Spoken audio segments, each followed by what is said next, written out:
नमस्कार दोस्तों, नेस्को के यूट्यूब चैनल में आपका फिर से एक बार बहुत बहुत स्वागत है।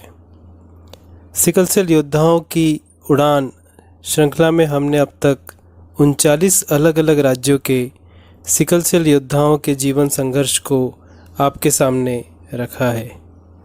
आज की कड़ी में किसी एक सिकल सेल योद्धा का संघर्ष नहीं, बल्कि अनेक सिकल सेल परिवारों में अनुभव की जाने वाली एक आम किंतु बेहद चिंताजनक परिस्थिति हम साझा कर रहे हैं। जी हाँ, आज हम बात कर रहे हैं अंधश्रद्धा की, जिसका सिकल सेल पीड़ित परिवार बड़ी आसानी से शिकार हो जाता है। वैसे तो असंख्य साध्य और असाध्य बीमारियां इस दुनिया में हैं, किंतु सिर्फ सिकल सेल अंधश्रद्धा के चक्रव्यूह में जल्दी फंस जाता है। इसके अनेक कारण हैं।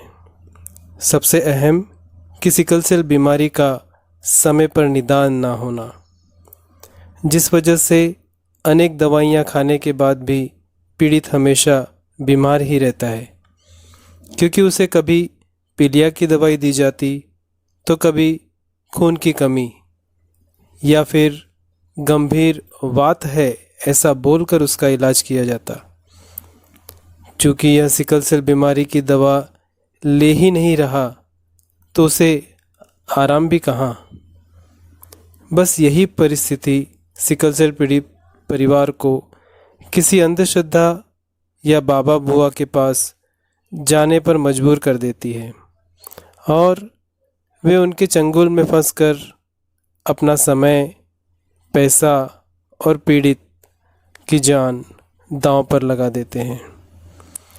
आपको जानकर हैरानी ही नहीं बल्कि बेहद दुख भी होगा कि आज हमारे गांव में जो बाबा बुआ लोग हैं, वे सिकल सेल पीड़ितों की बड़ी हुई स्प्लिन, जिसे तिल्ली कहते हैं, उसे बेर की जलती हुई लकड़ियों से चटके देकर जलाकर कहते हैं, जाओ अब तुम्हारी बीमारी ठीक हो गई।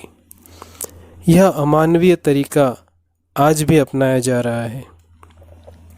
हर प्रदेश में अलग अलग तरीके से अंधश्रद्धा के माध्यम से हमारे सिकल सेल पीड़ितों को धोखा दिया जा रहा है। कुछ प्रदेशों में आज भी सिकल सेल को हीन भावना की दृष्टि से देखा जाता है। कहते हैं विशिष्ट जाति समूह के लोगों ने अनेक वर्षों पहले मरे हुए जानवरों का मांस खाया था या खाया करते थे, इसलिए उन्हें यह बीमारी हुई, या पिछले जन्मों में कुछ पाप कर्म किए होंगे।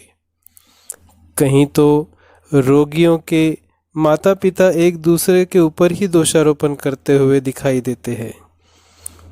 कुल मिलाकर सिकल सेल यह बीमारी सामाजिक हीनता का शिकार है। इस वजह से पीड़ित परिवार खुलकर सामने नहीं आता और दबे पांव यह बीमारी पीढ़ी दर पीढ़ी फैलती जा रही है। मेडिकल साइंस कहता है यह बीमारी आनुवांशिक है।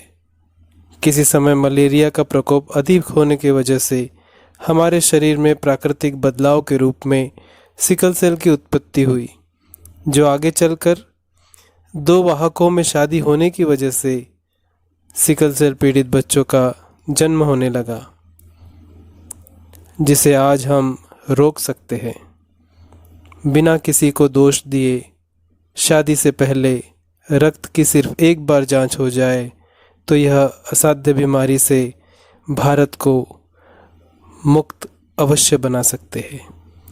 सिकल सेल मुक्त की इस लड़ाई में आप हम सभी मिलकर सहयोग करें। धन्यवाद।